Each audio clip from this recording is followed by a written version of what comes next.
Hello everyone जय Jagannath welcome to my new YouTube channel your study guide को पिला माने प्रथमे तो मु तुम मान पाखे माने क्षमा मागी नौची कारण तुम मैंने बहुत कहीच दीदी केबे क्लास हम बहुत कमेंट्स भी करीच मु तुम मान को कही मध्य क्लास करि पार नाही कारण मोर एग्जाम मध्य थिला आउ किछि व्यक्तिगत काम पाई मु बहुत चेष्टा करी क्लास करने किंतु मु करि पार नाही तेणुकरी मु बहुत दुखित तो तुम मान एग्जाम भी बहुत पाखे आसलानी आम आउ क्लास माने इरेगुलर करवानी माने मु चेष्टा करी सबुदिन क्लास टी को रेगुलर करने जदि भी हम मत भी फ्री हम मु दिन को 2टा लेखाएं क्लास अपलोड करी तुम्हें चिंता करनी आराम से तुम टाइम अनुसार तुम सबू कोर्स मु कंप्लीट करदेवी तो पिला माने एबे आउ मन दुख करनी एबे तुम डेली क्लास हम चलो आम आज क्लास टी को स्टार्ट करवा यूनिट 3 आमर ऑलरेडी कंप्लीट हो सारी आज आम यूनिट 4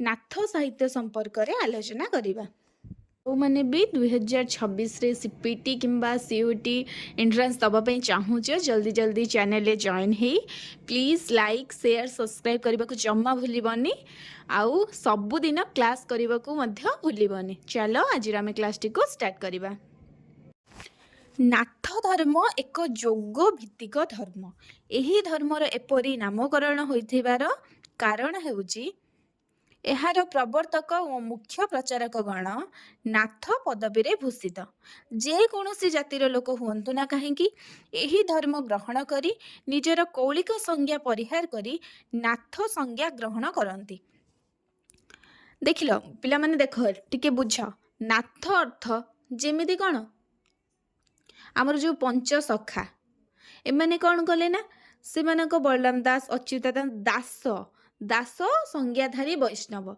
से माने कौन कले निजर जहाँ भी संज्ञा अच्छी जेमिति कि शारदा दास कौन परिड़ा थिला से कौन निजको शूद्र मुनिर माने आख्या देथिले से माने कौन थिले दास दास अर्थात से माने भगवान दास रूपे ग्रहण होउतिले सही परी नाथ शब्द जे सही परी नाथ गोटे मान जाति जो थे कि समस्ते तादरे मिसी पारे से माने कौन करेंगे ना निजर कौलिक संज्ञा जहाँ भी से सांगिया थिबो ताकू परिहार करी नाथ पदवी रे से माने भूषित हेबे जानी पारल पिला माने नाथ साहित्य कौन नाथ कौन टिके मने रख नाथ साहित्य संपर्क रे बा नाथ शब्दर संपर्क रे हजारी प्रसाद द्विवेदी कौन कहिसंती मने रख नोट कर पिला माने डॉक्टर हजारी प्रसाद द्विवेदी एही श्लोकटीर एपरी अर्थ करिसंती ना शब्दर अर्थ जहा मोक्ष दान रे दक्ष अर्थात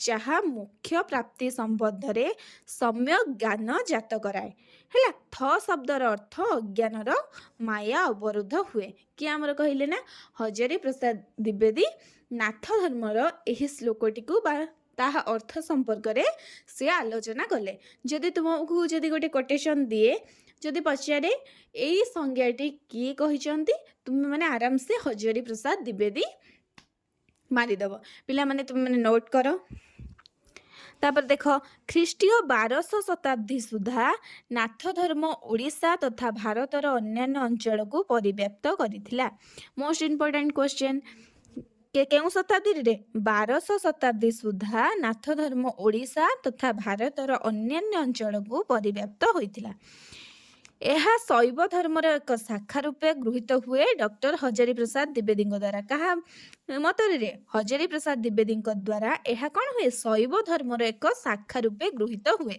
समस्ते पूरा पॉइंट बाय पॉइंट नोट कर जहाँ पर जहाँ मु कहूची तुम माने आराम से सेगुडी को नोट कर जोग नाथ धर्मर प्रधान उपासना पद्धति और जोगेश्वर शिव प्रधान उपास्य देवता ताहले प्रधान उपासना पद्धति कौन जोग आउ जोगेश्वर शिव होउचंती प्रधान उपास्य देवता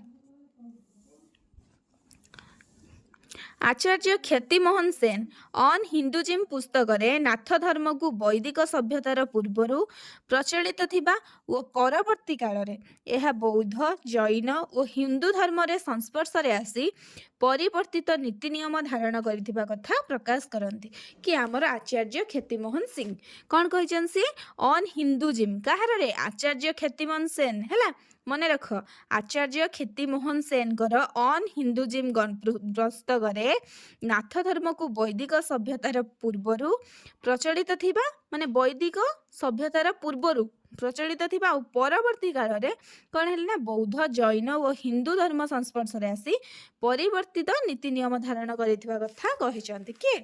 ଆଚାର୍ଯ୍ୟ କ୍ଷିତିମୋହନ ସେନ। ଅଧ୍ୟାପକ ଏପି କର୍ମକର କ'ଣ କହିଲେ ଏଇ ଧର୍ମକୁ? ଆର୍ଯ୍ୟେତର ବା ବ୍ରାତ୍ୟ ଶୈବ ଧର୍ମର ଶାଖା ରୂପେ ଗ୍ରହଣ କରନ୍ତି କିଏ? ଅଧ୍ୟାପକ ଏପି କର୍ମକର। ସବୁ ଟିକେ ଟିକେ ମନେ ରଖ କୋଉଟା କାହାର କିଏ କ'ଣ କହିଥିଲେ। ଗୋରେଖ ସଂହିତା ଅନୁସାରେ ଗୋରେକ୍ଷନାଥ କ'ଣ ନାଥ ଧର୍ମର ପ୍ରବର୍ତ୍ତକ। ନାଥ ସଂଜ୍ଞାଧାରୀ ଯୋଗୀ ଜାତି ତାଙ୍କଠାରୁ ଜାତ। କାହାରେ? ଗୋରେଖ ସଂହିତା ଅନୁସାରେ ଗୋରେକ୍ଷନାଥ ହେଉଛନ୍ତି ନାଥ ଧର୍ମର ପ୍ରବର୍ତ୍ତକ ହେଲା। ଆଉ ଗୋଟେ କଥା ମନେ ରଖ ନାଥ ଧର୍ମରେ ହଠ ଯୋଗ କାୟା ସାଧନା ପଦ୍ଧତି ଦେଖିବାକୁ ମିଳେ ହେଲା। ତାପରେ ଦେଖ ନାଥ ସମ୍ପ୍ରଦାୟରେ 12ଟି ଶାଖା ଥାଏ ହେଲା। ସେ ଯେଉଁ 12ଟି ଶାଖାଟି ଟିକେ ମନେ ରଖ ସତ୍ୟନାଥ ପନ୍ଥୀ, ଅଘୋର ପନ୍ଥୀ, ଧର୍ମପନ୍ଥୀ, ପାଗଳ ପନ୍ଥୀ, ରାଉଳ ପନ୍ଥୀ, ଆଈ ପନ୍ଥୀ, ଭର୍ତ୍ତୁହରୀ ପନ୍ଥୀ, ହେତୁ ପନ୍ଥୀ, ତୁଳାନାଥୀ ପନ୍ଥୀ, ଧାଡ଼ି ପନ୍ଥୀ, ପାୟପନ୍ଥୀ। ଆଉ ଥରେ ମୁଁ ତୁମମାନଙ୍କୁ କହିଦେଉଛି ସତ୍ୟନାଥ ପନ୍ଥୀ, ଅଘୋର ପନ୍ଥୀ, ଧର୍ମପନ୍ଥୀ, ପାଗଳ ପନ୍ଥୀ, ରାଉଳ ପନ୍ଥୀ, ଆଈ ପନ୍ଥୀ, ଭର୍ତ୍ତୁହରୀ ପନ୍ଥୀ, ହେତୁ ପନ୍ଥୀ, ତୁଳାନାଥୀ ପନ୍ଥୀ, ଧାଡ଼ି ପନ୍ଥୀ ଆଉ କ'ଣ ପାୟପନ୍ଥୀ। ମନେ ରଖିଥାଅ ହେଲା। କେନ୍ଦ୍ରାପଡ଼ା କାରିଆ ବାବାଙ୍କ ମଠ ଓଡ଼ିଶାର ନାଥମାନଙ୍କର ପ୍ରଧାନ ଗାଦି। ମନେ ରଖିଥାଅ ହେଲା। ଏତେ କିନ୍ତୁ ଭିତରୁ ତୁମକୁ କ୍ୱେଶ୍ଚନ୍ ଦେବନି, କିନ୍ତୁ ତୁମେ ମାନେ ଟିକେ ମନେ ରଖିଥାଅ ନାଥ ଧର୍ମ କେତେଟା ସମ୍ପ୍ରଦାୟ ଅଛି, ତ ତୁମେ ମାନେ କେତୋଟି ଶାଖାରେ ଅନ୍ତର୍ଭୁକ୍ତ ଯଦି ପଡ଼ିଲା ତୁମେ ଜାଣିଥିବ ନା 12ଟି ଶାଖା ହେଲା। ଦେଖ ତାପରେ ନାଥ ପରମ୍ପରା ଦେଖ ଜାଳନ୍ଧର ତାଠୁ ଆସିଲେ କିଏ? ମତ୍ସ୍ୟେନ୍ଦ୍ରନାଥ ଆଉ ଜାଳନ୍ଧରୀପା। ମତ୍ସ୍ୟେନ୍ଦ୍ରନାଥଙ୍କ ଶିଷ୍ୟ କିଏ? ଗୋରେଖନାଥ। ଗୋରେଖନାଥ କପାଳମୁନି। କପାଳମୁନି ତାପରେ କ'ଣ ହେଲେ? ଅଜୟପାଳ ଆଉ ଗଙ୍ଗାନାଥ। ଅଜୟପାଳଙ୍କଠୁ ହେଲା କପାଳନି ହେଲା। ତୁମେ ଖାଲି ଏତେ ଭିତରକୁ ଯିବା ଦରକାର ନାହିଁ, ମନେ ରଖ ମତ୍ସ୍ୟେନ୍ଦ୍ରନାଥ ମତ୍ସ୍ୟେନ୍ଦ୍ରନାଥଙ୍କ ଗୁରୁ ଗୋରେକ୍ଷନାଥ ହେଲା, ଯାହାଦ୍ୱାରା ଆମର ନାଥ ଧର୍ମର ପ୍ରଚାର ଆଉ ପ୍ରସାର ଘଟିଥିଲା। ଦେଖ ଆମେ ପଢ଼ିବା ପ୍ରଥମେ ମତ୍ସ୍ୟେନ୍ଦ୍ରନାଥ। ମୋଷ୍ଟ ଇମ୍ପୋର୍ଟାଣ୍ଟ ମତ୍ସ୍ୟେନ୍ଦ୍ରନାଥ, ଗୋରେଖନାଥ ଏସବୁ ତୁମମାନଙ୍କୁ ବହୁତ ଇମ୍ପୋର୍ଟାଣ୍ଟ। ୟା ଭିତରୁ ନିଶ୍ଚିତ ଗୋଟେ ନା ଗୋଟେ କ୍ୱେଶ୍ଚନ୍ ଆସିବ, ମାନେ ଭଲ ଦେଇକି ମନ ଦେଇକି କ'ଣ କର ନା ଆରାମସେ ପଢ଼। ମତ୍ସ୍ୟେନ୍ଦ୍ରନାଥ ସମଗ୍ର ଭାରତ ବର୍ଷରେ ଖ୍ରୀଷ୍ଟୀୟ 10ମ-12ଶ ଶତାବ୍ଦୀ ମଧ୍ୟରେ ନାଥ ଧର୍ମର ବ୍ୟାପକ ଗ୍ରନ୍ଥର ପ୍ରଚାର ହୋଇଥିଲା। କାହା ଦ୍ୱାରା? ମତ୍ସ୍ୟେନ୍ଦ୍ରନାଥ ଆଉ ଗୋରେଖନାଥଙ୍କ ଦ୍ୱାରା 10ମ ଆଉ 12ଶ ଶତାବ୍ଦୀ ମଧ୍ୟରେ ନାଥ ଧର୍ମର ବ୍ୟାପକ ପ୍ରଚାର ହୋଇଥିଲା ହେଲା। ମନେ ରଖିଲ। ତାପରେ ଦେଖ ମତ୍ସ୍ୟେନ୍ଦ୍ରନାଥଙ୍କ ଅପର ନାମ ହେଉଛି ମଚ୍ଛନ୍ଦରନାଥ ବା ମୀନନାଥ। ତାଙ୍କର ଆଉ ଗୋଟେ ନାଁ ଅଛି ମୀନନାଥ। କ'ଣ ପାଇଁ ମୀନନାଥ ହେଇଥିଲା ତୁମକୁ ମୁଁ କହିଦେଉଛି, କାହିଁକିନା ସର୍ଟରେ ମୁଁ ତୁମକୁ କହୁଛି, କାରଣ ଜଲ୍ଦି ଜଲ୍ଦି ଆମର କୋର୍ସ ବି ସାରିବାର ଅଛି, ଭଲ ଭାବରେ ବୁଝ। କିମ୍ବଦନ୍ତୀ ଅନୁସାରେ ସାଗର ତଟ ଦେଶରେ ପାର୍ବତୀଙ୍କୁ ଆଦିନାଥ ଶିବ ଯୋଗ ବିଦ୍ୟାର ରହସ୍ୟ ବୁଝାଉଥିବା ସମୟରେ ପାର୍ବତୀ ନିଦ୍ରାମଗ୍ନ ହୋଇଗଲେ। କିରେ ଶିବ କ'ଣ ସାଗର ତଟ ଦେଶରେ ପାର୍ବତୀଙ୍କୁ କ'ଣ କହୁଥିଲେ ନା ଯୋଗ ବିଦ୍ୟାର ଯେତେବେଳେ ରହସ୍ୟ ବୁଝାଉଥିଲେ, ସେଇଠୁ କ'ଣ କଲେ ନା ପାର୍ବତୀ ନିଦ୍ରାମଗ୍ନ ହୋଇଗଲେ। ମାତ୍ର ମତ୍ସ୍ୟେନ୍ଦ୍ରନାଥ ମୀନ ରୂପରେ ଏହି ଯୋଗ ବିଦ୍ୟାର ରହସ୍ୟ ଶୁଣିଥିଲେ, ସେଇଠୁ ତାଙ୍କ ନାଁ ହେଲା ମୀନନାଥ। ଜାଣିପାରିଲ ମତ୍ସ୍ୟେନ୍ଦ୍ରନାଥଙ୍କ ନାଁ ମୀନନାଥ କାହିଁକି ହେଲା ହେଲା। ତାପରେ ଦେଖ ଏଇଟା ଗୋଟେ ମୋଷ୍ଟ ଇମ୍ପୋର୍ଟାଣ୍ଟ। ନେପାଳ ପରମ୍ପରାରେ ମତ୍ସ୍ୟେନ୍ଦ୍ରନାଥ ସ୍ୱୟଂ ଅବଲୋକିତେଶ୍ୱର। ନେପାଳ ସିଦ୍ଧ ଆଉ ଅବଲୋକିତେଶ୍ୱର ଭିତରେ କନଫ୍ୟୁଜ୍ ହେଇଯାଏ। ନେପାଳ ସିଦ୍ଧ ହେଉଛି ଆମର ଗୋରେଖନାଥ, ଆଉ ଏଇଠି ପିଲାମାନେ ମାରିଦିଅନ୍ତି ନେପାଳ ସିଦ୍ଧ ଭାବରେ ଆମର ମତ୍ସ୍ୟେନ୍ଦ୍ରନାଥଙ୍କୁ, ଅବଲୋକିତେଶ୍ୱର ଭାବରେ ମାରିଦିଅନ୍ତି କାହାକୁ? ଗୋରେକ୍ଷନାଥଙ୍କୁ। ଟିକେ ମାନେ ମାଇଣ୍ଡ ଖଟେଇବ ହେଲା। ନେପାଳ ପରମ୍ପରାରେ ମତ୍ସ୍ୟେନ୍ଦ୍ରନାଥ ସ୍ୱୟଂ ଅବଲୋକିତେଶ୍ୱର।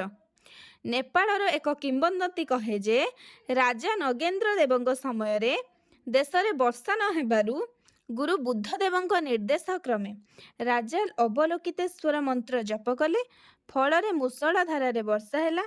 ସେହି ଦିନଠାରୁ ପ୍ରତିଦିନ ନେପାଳରେ ମତ୍ସ୍ୟେନ୍ଦ୍ରନାଥଙ୍କ ରଥଯାତ୍ରା ଉତ୍ସବ ପାଳିତ ହୋଇ ଆସୁଛି। ଗୋଟେ ନେପାଳରେ ଗୋଟେ କିମ୍ବଦନ୍ତୀ କୁହେ ଯେ ରାଜା ଯେଉଁ ଥିଲେ ନଗେନ୍ଦ୍ର ଦେବଙ୍କ ସମୟରେ କ'ଣ ହେଲା ନା ରାଜ୍ୟରେ ଜମା ବର୍ଷା ହେଲା ନାହିଁ ହେଲା। ଗୁରୁ ବୁଦ୍ଧଦେବଙ୍କ ନିର୍ଦ୍ଦେଶ କ୍ରମରେ କ'ଣ କରିଥିଲେ? এই যে ଅବଲୋକିତେଶ୍ୱର ମନ୍ତ୍ର ଜପ କରିଥିଲେ ହେଲା ମତ୍ସ୍ୟେନ୍ଦ୍ରନାଥ, ଫଳରେ ମୂଷଳ ଧାରାରେ ବର୍ଷା ହେଲା। ସେହି ଦିନଠାରୁ ପ୍ରତିଦିନ କ'ଣ ପ୍ରତିବର୍ଷ ନେପାଳରେ ମତ୍ସ୍ୟେନ୍ଦ୍ରନାଥଙ୍କ ରଥଯାତ୍ରା ପାଳିତ ହୁଏ। ତାରାନାଥଙ୍କ ବିବରଣୀ ଅନୁସାରେ ମୀନନାଥ ବା ମତ୍ସ୍ୟେନ୍ଦ୍ରନାଥ ମତ୍ସ୍ୟଜୀବୀ ବା କୈବର୍ତ୍ୟ ଥିଲେ। ହେଲା, ତାରାନାଥଙ୍କ ବିବରଣୀ କୁହେ ଯେ ମତ୍ସ୍ୟେନ୍ଦ୍ରନାଥ ମୀନନାଥ ବା କ'ଣ ମତ୍ସ୍ୟେନ୍ଦ୍ରନାଥ ବା ମୀନନାଥ କ'ଣ ଥିଲେ? ମତ୍ସ୍ୟଜୀବୀ ବା କୈବର୍ତ୍ୟ ଥିଲେ। ତନ୍ତ୍ରାଲୋକ ଅନୁସାରେ ମତ୍ସ୍ୟେନ୍ଦ୍ରନାଥ ବଙ୍ଗଳାର ଚନ୍ଦ୍ରଦୀପ ବିନିର୍ଗତ ବୋଲି ଡକ୍ଟର ଚିନ୍ତାହରଣ ଚକ୍ରବର୍ତ୍ତୀ ପ୍ରକାଶ କରନ୍ତି। ତନ୍ତ୍ରାଲୋକ ଅନୁସାରେ ମତ୍ସ୍ୟେନ୍ଦ୍ରନାଥ ବଙ୍ଗଳାର ଚନ୍ଦ୍ରଦୀପ ବିନିର୍ଗତ ବୋଲି ଡକ୍ଟର ଚିନ୍ତାହରଣ ଚକ୍ରବର୍ତ୍ତୀ କ'ଣ କରନ୍ତି? ପ୍ରକାଶ କରନ୍ତି। ମନେ ରଖ, ଦୋଳଗୋବିନ୍ଦ ଶାସ୍ତ୍ରୀ କୁହନ୍ତି ଯେ ମତ୍ସ୍ୟେନ୍ଦ୍ରନାଥ ଓଡ଼ିଶାରେ ଜନ୍ମଗ୍ରହଣ କଲେ। ହେଲା, ଦୋଳଗୋବିନ୍ଦ ଶାସ୍ତ୍ରୀ ମନେ ରଖ କହିଥିଲେ ନା ମତ୍ସ୍ୟେନ୍ଦ୍ରନାଥ ଓଡ଼ିଶାରେ ଜନ୍ମଗ୍ରହଣ କରିଥିଲେ। ହେଲା, ତାପରେ ମତ୍ସ୍ୟେନ୍ଦ୍ରନାଥ ଆମର ସରିଲା। ତାପରେ ଆମେ ପଢ଼ିବା ଗୋରେକ୍ଷନାଥ। ମତ୍ସ୍ୟେନ୍ଦ୍ରନାଥଙ୍କ ଶିଷ୍ୟ କିଏ? ଗୋରେକ୍ଷନାଥ। ଦେଖ, ସିଦ୍ଧ ଗୋରେକ୍ଷନାଥ ମତ୍ସ୍ୟେନ୍ଦ୍ରନାଥଙ୍କ ଶିଷ୍ୟ। ଅଲୌକିକ ବିଭୂତିର ଅଧିକାରୀ ହୋଇଥିବାରୁ ଏହାଙ୍କୁ ପ୍ରଥମ ନାଥ ସିଦ୍ଧ ଭାବରେ ଗ୍ରହଣ କରାଯାଏ। କାହାକୁ? ଗୋରେକ୍ଷନାଥଙ୍କୁ। ମନେ ରଖ, ଗୋରେକ୍ଷନାଥଙ୍କୁ କ'ଣ ପ୍ରଥମ ନାଥ ସିଦ୍ଧ ଭାବରେ ଗ୍ରହଣ କରାଯାଏ। ନେପାଳରେ ସେ ନେପାଳ ସିଦ୍ଧ। ଅବଲୋକିତେଶ୍ୱର କିଏ? ମତ୍ସ୍ୟେନ୍ଦ୍ରନାଥ। ଆଉ ନେପାଳ ସିଦ୍ଧ ହେଲେ ଆମର ଗୋରେକ୍ଷନାଥ। ନେପାଳ ସିଦ୍ଧ କ'ଣ? ନେପାଳ ସିଦ୍ଧ ହେଉଛନ୍ତି ଆମର ଗୋରେକ୍ଷନାଥ। ନେପାଳ ଦେଶର ଏକ କିମ୍ବଦନ୍ତୀ ଅନୁସାରେ ସେ ସତ୍ୟଯୁଗର ପଞ୍ଜାବରେ ଜନ୍ମଗ୍ରହଣ କରିଥିଲେ। ହେଲା, ନେପାଳର ଗୋଟେ କିମ୍ବଦନ୍ତୀ କୁହେ ଯେ କାରଣ ତାଙ୍କ ଜନ୍ମ ସମ୍ପର୍କରେ ଅନେକ ଗ୍ରନ୍ଥାନୁସାରେ ଅନେକ ମତବାଦ ଉଠିଛି। ତେଣୁ କେଉଁଠି କ'ଣ ଉଠିଛି ତୁମେ ଟିକେ ମନେ ରଖ। ନେପାଳ ଦେଶର ଏକ କିମ୍ବଦନ୍ତୀ କୁହେ ଯେ ସେ ସତ୍ୟଯୁଗର ପଞ୍ଜାବରେ ଜନ୍ମଗ୍ରହଣ କରିଥିଲେ। ସେ 200 ବର୍ଷରୁ ଅଧିକ କାଳ ଜୀବିତ ଥିବାର ବିଶ୍ୱାସ ମଧ୍ୟ କରାଯାଏ। ହେଲା, ସେ କ'ଣ କରିଥିଲେ ନା 200 ବର୍ଷରୁ ଅଧିକ ଜୀବିତ ଥିଲେ। କିଏ ରେ? ଆମର ଗୋରେକ୍ଷନାଥ। ଡକ୍ଟର ଦୋଳଗୋବିନ୍ଦ ଶାସ୍ତ୍ରୀ ତାଙ୍କ ବିଷୟରେ କହନ୍ତି। ଏଇଟା ହେଉଛି ଆମର ଦୋଳଗୋବିନ୍ଦ ଶାସ୍ତ୍ରୀ। ଯେମିତି ଆମକୁ କହିଲେ ମତ୍ସ୍ୟେନ୍ଦ୍ରନାଥଙ୍କୁ ସେ କ'ଣ ଓଡ଼ିଆରେ ଜନ୍ମଗ୍ରହଣ କରିଥିଲେ, କିନ୍ତୁ ଏଙ୍କୁ କ'ଣ କହିଲେ ଟିକେ ଦେଖିଦେବା।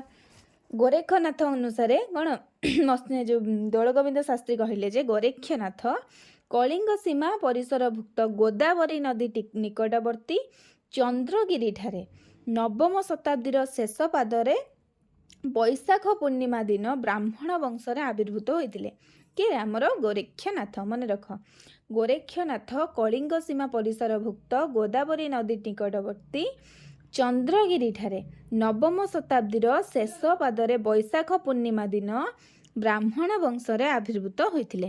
ହେଲା, ସେ ଓଡ଼ିଶା ସମେତ ସମଗ୍ର ଭାରତ ବର୍ଷରେ କେତେ 2 ଶତାବ୍ଦୀ ଠାରୁ ଅଧିକ ଜୀବିତ ସମୟ ନାଥ ଧର୍ମ ପ୍ରଚାର କରି 200 ବର୍ଷରୁ ଅଧିକ ସେ ବଞ୍ଚିଥିଲେ। ଆଉ କ'ଣ କରିଥିଲେ ନା ଦ୍ୱାଦଶ ଶତାବ୍ଦୀର ପ୍ରଥମ ଭାଗରେ ତାଙ୍କର ଦେହତ୍ୟାଗ ହୋଇଥିଲା। ମନେ ରଖ, ଗୋରେକ୍ଷନାଥ 2ଟା ରଚନା କରିଥିଲେ। ମୋଷ୍ଟ ଇମ୍ପୋର୍ଟାଣ୍ଟ ଆମର କ'ଣ? ସଂସ୍କୃତ ସିଦ୍ଧ ସିଦ୍ଧାନ୍ତ ପଦ୍ଧତି ଆଉ ଓଡ଼ିଆ ଶିଶୁବେଦ। କିଏ? ଆମର ଗୋରେକ୍ଷନାଥ ରଚନା କରିଛନ୍ତି। ମନେ ରଖ, ସଂସ୍କୃତ ସିଦ୍ଧ ସିଦ୍ଧାନ୍ତ ପଦ୍ଧତି ଆଉ ଶିଶୁବେଦ। ଶିଶୁବେଦ ରଚୟିତା କିଏ? ଗୋରେକ୍ଷନାଥ। ମୋଷ୍ଟ ଇମ୍ପୋର୍ଟାଣ୍ଟ, ମନେ ରଖ। ତାପରେ ଦ୍ୱାଦଶ ଶତାବ୍ଦୀ ଠାରୁ ପଞ୍ଚଦଶ ଶତାବ୍ଦୀ ପର୍ଯ୍ୟନ୍ତ ଚର୍ଯ୍ୟା ସାହିତ୍ୟ ଠାରୁ ସାରଳା ସାହିତ୍ୟର ଆରମ୍ଭ ପର୍ଯ୍ୟନ୍ତ, ଚର୍ଯ୍ୟା ସାହିତ୍ୟ ପରଠାରୁ ଆଉ ସାରଳା ସାହିତ୍ୟର ଆରମ୍ଭ ପର୍ଯ୍ୟନ୍ତ ଦ୍ୱାଦଶ ଶତାବ୍ଦୀ ଠାରୁ ପଞ୍ଚଦଶ ଶତାବ୍ଦୀ ଏହି ସମୟ ପର୍ଯ୍ୟନ୍ତ କ'ଣ ଓଡ଼ିଆ ସାହିତ୍ୟର ଘୋର ତମସାଚ୍ଛନ୍ନ ଯୁଗ। ମନେ ରଖ, ଏବେ ଦ୍ୱାଦଶ ଶତାବ୍ଦୀରୁ ପଞ୍ଚଦଶ ଶତାବ୍ଦୀ ଅର୍ଥାତ୍ ଚର୍ଯ୍ୟା ସାହିତ୍ୟ ଠାରୁ ଆମର କ'ଣ ସାରଳା ସାହିତ୍ୟର ଆରମ୍ଭ ପର୍ଯ୍ୟନ୍ତ। ମନେ ରଖ। ତାପରେ ଆସିଲା ଶିଶୁବେଦ। ଶିଶୁବେଦ କାହାର? ଗୋରେକ୍ଷନାଥ। ଶିଶୁବେଦ ଗ୍ରନ୍ଥଟିକୁ ତୁମେ ଭଲ ଭାବରେ ପଢ଼, କାହିଁକିନା ୟାରି ଭିତରେ ତୁମର କିଛି ନା କିଛି କ୍ୱେଶ୍ଚନ୍ସ ଆସିବ, ତେଣୁକରି ତୁମେ ଏଇଟାକୁ ଭଲ ଭାବରେ ପଢ଼। ଯୋଗ ଭିତ୍ତିକ ନାଥ ଧର୍ମର ପ୍ରଥମ ଗ୍ରନ୍ଥ ଭାବରେ ହେଲା ଶିଶୁବେଦ ପରିଗଣିତ। ନାଥ ଧର୍ମର ପ୍ରଥମ ଗ୍ରନ୍ଥ କିଏ? ଶିଶୁବେଦ। ହେଲା, ଗ୍ରନ୍ଥର ଶିଶୁବେଦ ନାମଟି ଯଥାର୍ଥ ନୁହେଁ ବୋଲି ଡକ୍ଟର ଦୋଳଗୋବିନ୍ଦ ଶାସ୍ତ୍ରୀ ମତ ପ୍ରଦାନ କରନ୍ତି। ହେଲା, ସୁଷୁମ୍ନା ନାଡିର ସହଯୋଗରେ ନାଥ ସିଦ୍ଧମାନେ ଯୋଗ ସାଧନା କରନ୍ତି। କାହାରରେ? ସୁଷୁମ୍ନା ନାଡିର ସହଯୋଗରେ ନାଥ ଯୋଗୀମାନେ ସାଧନା କରନ୍ତି। ଯଦି କ୍ୱେଶ୍ଚନ ଆସେ କାହା ଦ୍ୱାରା ନାଥ ଯୋଗୀମାନେ ସାଧନା କରନ୍ତି, ତୁମେ କ'ଣ ମାରିବ? ସୁଷୁମ୍ନା ନାଡି। ହେଲା, ଏହି ଯୋଗ ଶାସନା ପଦ୍ଧତି ଯେଉଁ ଶାସ୍ତ୍ର ନିର୍ଦ୍ଦେଶ କରେ ତାହା ସୁଷୁମ୍ନା ବେଦ ବା ଶିଶୁବେଦ। ତାଙ୍କର ଯେଉଁ ଯୋଗ ସାଧନ ପଦ୍ଧତି ଥାଏ, ଯେଉଁ ଶାସ୍ତ୍ର ନିର୍ଦ୍ଦେଶ କରେ ସେ ହେଉଛି ସୁଷୁମ୍ନା ବେଦ ବା ଶିଶୁବେଦ। ହେଲା, ସୁଷୁମ୍ନା ଶବ୍ଦଟି କାଳକ୍ରମେ ଲିପିକାରଙ୍କ ଅସାବଧାନତା ହେତୁ କ'ଣ ଶିଶୁ ତାଲବେଶରେ ହର୍ଷେଇକାର ତାଲବେଶର ହର୍ଷଉକାର କ'ଣ ଶିଶୁ ସେଇ ଅର୍ଥରେ ପରିଣତ ହୋଇଛି, କିନ୍ତୁ ପ୍ରକୃତରେ ତାର କ'ଣ ଅର୍ଥ ହେଉଛି ଦନ୍ତେଶ୍ୱର ହର୍ଷେଇକାର ମୁଦ୍ନେଶ୍ୱର ହର୍ଷଉକାର ହେଲା। ଏଇଟା ହେଉଛି ତାର ପ୍ରକୃତ ଅର୍ଥ ଶିଶୁର, କିନ୍ତୁ ଲିପିକାରଙ୍କ ଅସାବଧାନତା ହେତୁ କ'ଣ ହେଲେ ନା ତାଲବେଶର ହର୍ଷେଇ ତାଲବେଶର ହର୍ଷଉରେ ପରିଣତ ହୋଇଛି ହେଲା। 25ଟି ଶ୍ଲୋକ କେତୋଟି 25ଟି ଶ୍ଲୋକ ଆମର ଶିଶୁବେଦ ରହିଛି। ମୋଷ୍ଟ ଇମ୍ପୋର୍ଟାଣ୍ଟ କ୍ୱେଶ୍ଚନ୍, 25ଟି ଶ୍ଲୋକ ଆମର ଶିଶୁବେଦରେ ରହିଛି। ଗୋରେକ୍ଷନାଥଙ୍କ ସମୟରେ କେତେ ଗୋରେକ୍ଷନାଥ ଆମର ମାନେ 10ମରୁ 12ଶହ ଶତାବ୍ଦୀରେ ମାନେ ଜନ୍ମଗ୍ରହଣ କରିଥିଲେ ବା ଆସିଥିଲେ, ସେଥିପାଇଁ ଶିଶୁବେଦକୁ ସେହି ରଚନା ବେଳେ କିଏ ବି କୁହନ୍ତି 1200 ବୋଲି, କିନ୍ତୁ 10ମରୁ 1200 ବୋଲି ମାନେ ଗୋରେକ୍ଷନାଥଙ୍କ ମାନେ ଜନ୍ମ ଅନୁସାରେ ତାଙ୍କୁ କୁହାଯାଏ ଶିଶୁବେଦର ରଚନା। ବଂଶୀଧର ମହାନ୍ତି ଖ୍ରୀଷ୍ଟୀୟ 14ଶହ ଶତାବ୍ଦୀର ରଚନା ବୋଲି ଶିଶୁବେଦକୁ କହନ୍ତି। 14ଶହ ଶତାବ୍ଦୀ କିଏ କହିଲେ? ବଂଶୀଧର ମହାନ୍ତି। ଆଉ କେହି କେହି କୁହନ୍ତି କ'ଣ ଗୋରେକ୍ଷନାଥଙ୍କ ଜନ୍ମ 10ମରୁ 1200, କେହି ବି ଖାଲି 1200 ବୋଲି କହିଥାନ୍ତି ହେଲା, କାରଣ ନିର୍ଦ୍ଦିଷ୍ଟ ସମୟ ଆମେ ଜାଣିପାରିବା ନାହିଁ ହେଲା। ସାରଳା ଦାସ ମନେ ରଖ, ସାରଳା ଦାସ ଶିଶୁବେଦକୁ ଶିଶୁ ମୁନା ବେଦ ବା ଅଜପା ବେଦ ବୋଲି କହିଥାନ୍ତି ହେଲା, ମନେ ରଖ। ତାପରେ ଆମର ଆସିଲା ନଟବର ସାମନ୍ତରାୟଙ୍କର ଓଡ଼ିଆ ସାହିତ୍ୟର ସ୍ୱପରିବର୍ତ୍ତନ ହେଲା। ତାଙ୍କ ଯେଉଁ ଗ୍ରନ୍ଥ ଅଛି ମନେ ରଖ, ଗୋଟେ ଗୋଟେ ମାନେ ପକଉଛି ବି କ୍ୱେଶ୍ଚିନ୍, ଏଇଟା କାହାର ହେଲା? ନଟବର ସାମନ୍ତରାୟଙ୍କର ଓଡ଼ିଆ ସାହିତ୍ୟର ସ୍ୱପରିବର୍ତ୍ତନ, ଶିଶୁବେଦର ସ୍ୱରୂପ ଉଦ୍ଘାଟନ, ପରମ୍ପରାରେ ଶିଶୁବେଦ ଏକ ଅଧ୍ୟୟନ। କେବଳ ଶିଶୁବେଦ ଯେ ଆମେ ଏଇ ଯେଉଁ ନାଥ ଧର୍ମରେ ଦେଖିବାକୁ ମିଳିଥାଏ ନା, ଆମେ ବି ପଞ୍ଚସଖାରେ ଦେଖିପାରନ୍ତି, ଆଉ ଆମେ ଯେଉଁ ଦେଖିପାରନ୍ତି ମହାଭାରତରେ, ଶିଶୁବେଦଟା ସବୁଆଡ଼େ ଆମେ ଦେଖିବାକୁ ପାଇଥାନ୍ତି ହେଲା। ଆଜିର ଆମେ କ୍ଲାସ୍ରେ ଆମେ ଶିଶୁବେଦ ସମ୍ପର୍କ ପର୍ଯ୍ୟନ୍ତ ଆଲୋଚନା କରିଗଲେ। ମତ୍ସ୍ୟେନ୍ଦ୍ରନାଥ ସରିଲା, ଆମର ଗୋରେକ୍ଷନାଥ ସରିଲା, ନାଥ ଧର୍ମ କେବେଠୁ ଆସିଲା, ତାର ପ୍ରଚାର, ଆମର ନାଥ ଧର୍ମ କ'ଣ, ଆମେ ସେ ସମ୍ପର୍କରେ ସବୁକିଛି ଅଲରେଡ଼ି ଆଲୋଚନା କରିଦେଲେ। ତାପରେ ଆମେ ନେକ୍ସଟ କ୍ଲାସ୍ରେ ପଢ଼ିବା ଅମରକୋଷ ଗୀତା, ଯାହା ବି ଆମେ ନାଥ ସମ୍ବନ୍ଧୀୟ ମାନେ ବହୁତ ଇମ୍ପୋର୍ଟାଣ୍ଟ କ୍ୱେଶ୍ଚିନ୍ ଆସିଛି ସେଗୁଡ଼ା ବିଷୟରେ ଆମେ ପଢ଼ିବା। ପିଲାମାନେ ମୁଁ ତୁମକୁ କହୁଛି, ଯାହା ବି ତୁମକୁ ପଢ଼ା ହେଉଛି ନୋଟ୍ସ କରାହେଉଛି ପୁରା ପଏଣ୍ଟ ୱାଇଜ୍ ପଏଣ୍ଟ ତୁମେମାନେ ନୋଟ୍ କର। ମୁଁ ତୁମମାନଙ୍କୁ ସହଯୋଗ କରିବା ପାଇଁ ସବୁଦିନ ଅଛି। ତୁମମାନେ ଯାହା ବି ଡାଉଟ୍ସ ହେବ, କିଛି ଯଦି ତୁମେମାନେ ମୋ କ୍ଲାସ୍ରେ ନ ବୁଝିପାରିଲ, ଆଉ ତୁମେମାନେ ମାନେ ମୋତେ ପଚାରି ବି ପାରିବ, ମୁଁ ଚେଷ୍ଟା କରିବି ମୁଁ ଜଲ୍ଦି ବହୁତ ଇନଷ୍ଟାଗ୍ରାମ ଆଇଡ଼ି କିମ୍ବା ଟେଲିଗ୍ରାମ ଆଇଡ଼ି ଦେଇଦେବା ପାଇଁ, ଯାହାଫଳରେ ତୁମେମାନେ ମୋ ସହିତ ବି କଥା ହେଇପାରିବ।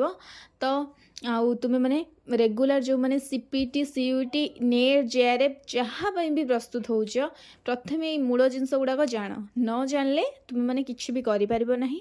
ତ ଆଜିର କ୍ଲାସ୍ ତୁମମାନଙ୍କୁ ଆଶା କରୁଛି ଭଲ ଲାଗିଥିବ। ଏତେ ଦିନ ପରେ କ୍ଲାସ୍ ହେଇଛି, ତୁମେମାନେ କ୍ଲାସ୍ କର, ଆଉ ତୁମ ସାଙ୍ଗସାଥି ସମସ୍ତଙ୍କୁ ସେୟାର କରିଦିଅ।